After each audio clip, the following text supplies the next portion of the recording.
jika suatu Bapak menghadapi suatu masalah yang dalam peraturan itu sebetulnya tidak masalah, tapi menjadi dilema. Misalnya, satu sisi mungkin Bapak ingin menerapkan disiplin, tapi dari satu sisi lagi ada nilai-nilai kebaikan yang mungkin Bapak harus jaga. Jadi dua-duanya sama benar, tapi harus mana nih yang harus diputuskan? Jadi kita harus melihat wacananya apa. Jadi setelah kita lihat wacana, kasusnya apa. Nah, karena kita melihat hal-hal kedua-dua ini, kita harus tetap berkomitmen dengan aturan dan peraturan yang ada. Tidak boleh lari dari situ. Kalau kita lari dari situ, maka akan muncul masalah. Tetapi kalau suatu permasalahan kita sudah jelas wacananya seperti ini, kasusnya seperti ini, pemecahannya seperti ini, harus tetap mengacu kepada undang-undang dan peraturan-peraturan yang ada. Baik peraturan yang ada di satuan pendidikan maupun peraturan yang ada yang di atas satuan pendidikan. Kita tetap berkiblat ke sana. Karena kalau kita membuat satu peraturan di atas peraturan ini sudah lain.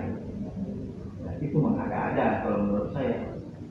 Ya, contoh kita sudah buat misalnya siswa terlambat itu dapat hukumnya 0,1 gitu. Ya kita harus catat itu. Harus tahu konsisten kita. Kalau memang 0,1 mana siswa yang terlambat hari ini? Isinya. Coba kita buatkan dia semacam suatu administrasi yang bagus. Kita nggak tahu siswa ini terlambat atau tidak. Kemudian tentu perlu bukti-bukti fisik seperti adanya laporan dari guru piket, laporan dari wali kelas, atau laporan siswa itu sendiri. Nah, jadi kalau kita memakai suatu wacana itu betul-betul kita tetap maju pada aturan dan peraturan undang-undang yang berlaku, walaupun mungkin ya tidak ada di aturan itu, tetapi tak mungkin sedikit aja tidak ada, itu pasti ada. Nah, ini kan Bapak menyangkut tentang siswa ya Pak. Ya. Misalnya nih Pak, ada kasus misalnya anak ini sering terlambat. Ya. Dari satu sisi kan menurut peraturan itu salah. Tapi ketika kita mengulas balik, karena anak ini terlambat karena dia pulang jam 3 dini hari membantu orang tuanya jualan misalnya sampai malam. Nah, menghadapi situasi ini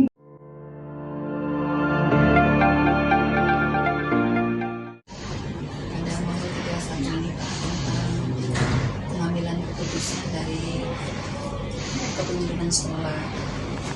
Ada beberapa hal yang ingin kami ketahui Pak. Mudah-mudahan ini tidak bersifat pribadi. Jadi kalau misalnya ini bersifat tentang manajemen sekolah ya Pak ya. Pertanyaan pertama Pak, kira-kira ada nggak pengalaman Bapak yang terberat dalam pengambilan keputusan selama Bapak menjadi kepala sekolah? Yang paling berat Bapak rasakan? Iya, keputusan terberat saya adalah jadi kepala sekolah. Itu yang terberat, karena yang saya pikirkan adalah anak sebenarnya. Mungkin sebagian orang banyak yang tidak tahu, istri saya sibuk, karena saya pikir saya di sini memajukan, maksudnya kalau Inggrisnya anak orang, anak saya terbengkalai. Saya sendiri Kayak gitu. Jadi itu ada sebenarnya kepala sekolah ini keputusan terberat saya. Susah bagi saya untuk memutuskan saya jadi kepala sekolah. Udah sering dah maju mundur untuk jadi kepala sekolah ini. Kalau ditanya keputusan terberat saya menjadi kepala sekolah ini. Nah, kalau tadi kan sebelum kepala sekolah, ketika Bapak memulai menjadi kepala sekolah, apa kira-kira hal terberat yang harus Bapak putuskan? Berat. Atau yang paling mengesankan sampai sekarang itu paling berkesan dalam pengambilan keputusan? Ada sih Bu, tapi awalnya mungkin berat, itu mengubah jam pembinaan Olimpiade yang biasanya diadakan di hari Senin ke hari Sabtu, karena di situ banyak penolakan awalnya. Kenapa? Kita kan udah full day dari jam 7 sampai jam 5, kok hari Sabtu masuk lagi. Nah, di situ banyak sebenarnya sebelum itu pasti banyak pertimbangannya. Pasti kita udah menimbang dulu mana baiknya, karena mungkin sebelumnya ini kepala sekolah sebelum saya itu mengatakan pembinaan itu setiap aksa di hari Senin sampai jam 5 gitu. Jadi waktu itu saya sudah bawa anak, percobaan hasilnya maksimal nggak ada maksimal.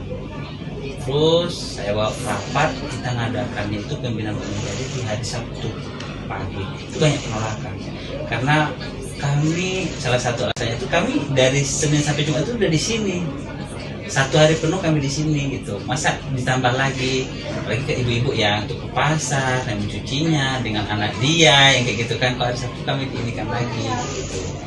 Itu sih keputusan terberat, tapi setelah itu lambat laun mereka paham juga seperti apa, kita kasih juga lagi pro kontranya seperti apa, efeknya kepada anak nanti seperti apa, sama kita pun yang ngajar seperti apa, lega enggak kita ngajarnya, terus bentuk pertanggungjawaban kita seperti apa.